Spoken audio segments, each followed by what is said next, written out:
Hi, this is Peter Sage, and the topic of this video is called How Not to Get Love. Now that may seem quite strange because most people and most videos I've seen around love is all about how to get more love. But sometimes we need to find out what we're doing wrong as a contrast frame to allow ourselves the insights to look a little deeper and hopefully look at a more effective strategy. You know, love is what ultimately most people are searching for when they go try to make $1 million or $1 billion. Love is ultimately what we're seeking for when we go chase the partner of our dreams or we're sitting at home alone. So why is it that so many people have so much stress or loneliness or unhappiness or unfulfillment when it comes to something that all of us want and should therefore really make it a priority to master? And it's really because so many people do the wrong strategies on how to get love. So let me share with you what I think is the #1 strategy on how not to get love. You see, most people try to get love by giving some of their own away for it. And it's kind of like a horse trade. It's like, hey, listen, if I'm really nice to you, please be nice to me back. If I try and love you, will you love me back? And that sets up a real shortfall and a real unmet expectation heading for pain, because there's a few things wrong with that. Firstly, we have no right to expect anything from anybody else, period. You know, slavery was abolished many years ago. You know, we have no right over who should or shouldn't love us. Now, that's just, I'm sorry, whether you think you sign a piece of paper to tell somebody that they have to love you for the next, rest of their life, how's that working in society? Yeah, and especially if we feel that that signature is what demands love, somebody's going to kick back against that because it's so unnatural to what love is all about. Love is unconditional. So if you have a situation whereby even if you are married and you want to commit that life together and have that level of happiness, or even if you're single and you're so unhappy because you don't have love, if you're giving love to get love, unfortunately, it's a poor strategy, and here's why. If you have, let's say your love-ometer is at about a 3 or a 4 out of 10, and that's why you're feeling low, and you think, I need some more love, please somebody give me some more love, I'm a 3 out of 10, and if only I could get a few love points from somebody else, that would make me feel better because my love-ometer is so low. So what happens is you go out and you give one of your love points to somebody else, you do something nice, say, please, look, I'm being loving, please love me, I'm a really nice guy, a really nice girl. And now you're at a 2 out of 10 and it doesn't come back. And one of the reasons it doesn't come back is, again, love is unconditional. If you're horse trading, then why are you expecting anybody to come back?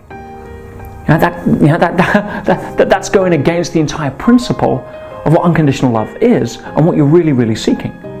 Plus, it makes us out to be needy. If you're coming from, please give me love because I need it, then I've got news for you. You cannot love that which you need, because you're going to need that. It's going to set up fear of loss. It's going to set up codependency and all of the dysfunction that we see in so many relationships today. So, how do you do it? Well, unfortunately, most people don't have the amount of love to be able to give it from the place that you can only give it from if you're trying to give love to get love. And that, my friends, is from your overflow. Once you're at 10 out of 10, anything over that you can give to other people, because then you're not looking for it to come back. You don't need love, which is why a lot of people coming from that place tend to get it by osmosis. Where does self-love come from? You have to love yourself first. And you only have to look at relationships to see why that works. Have you ever noticed that when somebody you're not in love with does something that doesn't fit your pictures, it kind of gets you going the wrong way?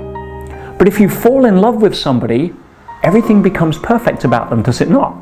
It's this magical love potion where they can't do anything wrong and all of their little idiosyncrasies and discretions is okay. So, if we fall in love with ourselves, what happens? Well, all of that low score, 2, 3 out of 10, starts to rise, because now if we're falling in love with ourselves, all of the imperfections which allowed us to criticize ourselves and put that score down start to disappear. How do you do that? Well, I'm going to reveal that shortly, but let me just share with you a quick story, a quick metaphor that I think will sum this up. I want you to play a game of imagination with me. Just go on a journey. And if you are able to imagine that you're down on your luck, you've been kicked out of your home, you've lost your job, you're walking down the street and you put your hand in your pocket and you realize that you're down to your last pound. Yeah, your last dollar, your last yen, your last euro, doesn't matter, your last coin, whatever it may be. Let's say pound. And it's starting to get cold and you walk past a public library, and so you decide to go in the library to stay warm. And you get into the library and you're contemplating your future, and you kind of go around the corner, you find a little private corner, and there's a little table there, and you sit your pound on that table, you sit down, you stare at it, and start to wonder, what does life hold for you from that now? Where so much uncertainty, so much scarcity, so much fear, so much anxiety. And you look at that pound thinking, is this what my life has come to?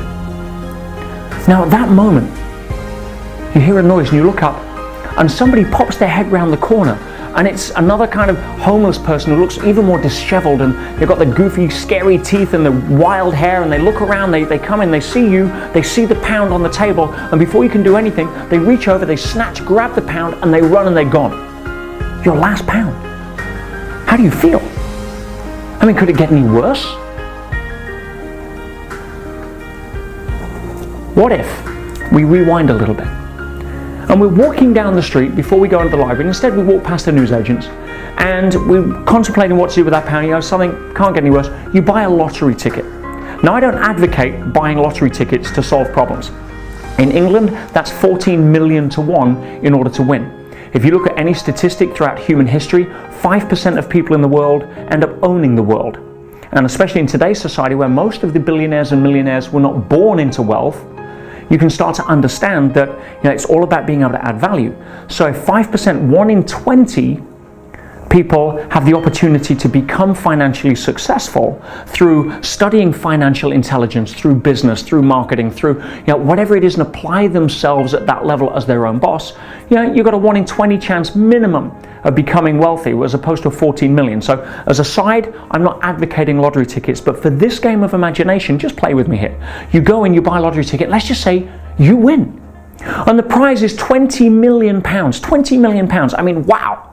Yeah, stick with me. And what happens is you go and you collect the money, and you've never seen 20 million in cash, so you ask for it in cash. And just say you're walking back and you've got 2 massive suitcases full of cash, and you walk into the same library and you sit down at the same table and you put all of that money on the table, and now you start to look at it and you're like, wow, life has just turned around pretty damn quick. I mean, where does the future go from here? And just as you're contemplating that, at that moment, the same guy with the goofy, scary teeth and hair pops his head around the corner, looks at you, and dashes into the room, straight to the table, and he takes £1 off the table and he runs out. How do you feel? You see, if it's your last pound, then you suddenly feel as if your entire world's fallen apart. But if you've got 20 million pounds and somebody takes a pound, not as big a deal. Most people in life are walking around with their last pound of self-love. Whereas if you had 20 million pounds of self-love and somebody says a nasty comment and takes a pound off the table, or somebody doesn't do something that you felt that you deserved as a comment, or criticizes you unfairly, or does all the stuff that happens in life and takes a pound off your table, if it's your last pound because you haven't got enough self-love, then it's going to hurt. It's like picking a little scab here. It's like, ow. Whereas if you've got 20 million pounds and somebody touches you here and there's no scab, no big deal. So how do you get love, and how do you do it the wrong way and the right way? Well, the wrong way is to try and get love when you've only got a pound left on the table. If you're looking to get love because you've got 20 million pounds of self-love already on the table, then guess what? Somebody comes in and gives you a pound, 10 pounds, doesn't really mean you've already got enough. So how do you do that? How do you fall in love with yourself first, rather than hope somebody else is going to come along, wave the magic love wand, and give you everything you need, which we now know is Disneyland thinking? That's never going to happen. Well, one of the best ways that I can suggest is what I call keeping an inventory of awesomeness about you. Yeah, the main star in the movie called your life. If I was to give you a challenge right now and say, I could offer you that 20 million pounds if you sat down and told me everything about your life that sucked, you're going to win 20 million pounds. But if I offered you the same challenge, you can have this 20 million pounds if you sat down and wrote 20 things about your life that are incredible and why you should be grateful for being here, you'd win the money as well. You see, both of those are available, both those paths we can choose to walk, and it is a choice. What do you choose to focus on? What if you sat down after this video, instead of watching the next one or running off and checking Facebook and doing all the other stuff, and again, without getting on my high horse here, most people run off to try and put their image on Facebook so that they can get more love, likes, approval. Or let's just go see how many people like my last thing. Well, guess what? Right? Nobody really cares. They're too busy worrying about how many likes they got. See, Facebook, if you've not figured it out yet, my friends, is not the life you have. It's the life you want other people to think you have. But we're all sitting there with less money on the table than we're trying to tell people that we have. It's like spending all your money trying to convince other people that we have more money.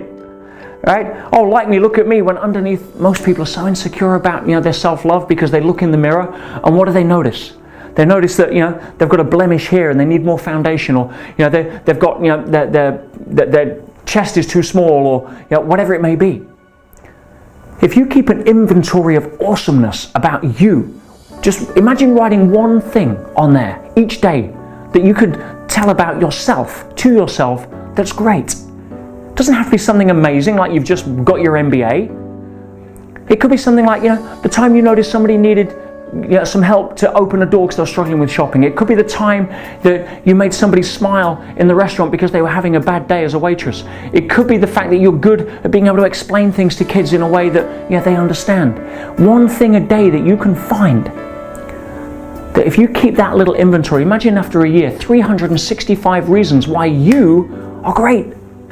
Rather than focus on what you don't have or what's wrong with you, and think that you need to buy some product that the media tells you with their product you'll solve all of your faults. Well, that doesn't work. That literally is foundation covering up the blemish. Instead, if you start looking at who you are beneath all this, there's many flowers in the garden, my friends. Tell me which one is faulty. You don't have to be a rose. So if you can write something that's great about your flower and what you were born with, something great about your life, something you can be grateful for, one a day, and you start building up that inventory of awesomeness, you'll start to notice on your table, the money starts to build, the self-love starts to come, and then you can start giving from your overflow. When you're more than 10 out of 10, when you've got a higher level on the loveometer, and you've given to yourself first, you start giving out. You'll start getting more back. Just as with money, you have lots of money, it's easier to make more money. Now, it doesn't preclude you from making money if you don't have any, that's a different strategy. But for most people, if you're down to your last pound of self-love and you're running out there in the world trying to say, please give me some more so that I can feel better about myself, you're going to be on a hamster wheel to nowhere on a very lonely road for a long time. Instead, look in the mirror right now, grab a pen, notice what's great about you. Capture some magic memories from the past. Put something down that tells the world about you and why you're great. Not from a place of ego. It's not, oh, I'm great because I'm better than you at something. That's about getting cocky on your horse, and as we all know, life will come knock you down a peg or two. As soon as you contrast it to other people, it's inauthentic because you're trying to cover up insecurities. I'm better than you doesn't work. I'm great because I was born a miracle is awesome. I'm great because I'm made of the same stuff that you are is awesome. Start writing stuff like that down and capturing those and focusing there, and you'll be amazed how much love you start to get in your life. Thank you, my friends. I love you, and we'll hopefully speak on another video soon. Hey, Peter Sage here. I'm back just to say I hope you enjoyed what you saw on that video, and remember that knowing and not doing is the same as not knowing. So it's about applying what you learn, not just being passively entertained by what you learn. If you like more of what I do, please subscribe to my channel so I can share more of my wisdom and insights with you to make a difference. Please also go to my website at petersage.com. I have a ton of free content for a lot of people there to add more value, and I hope to see you on another video soon.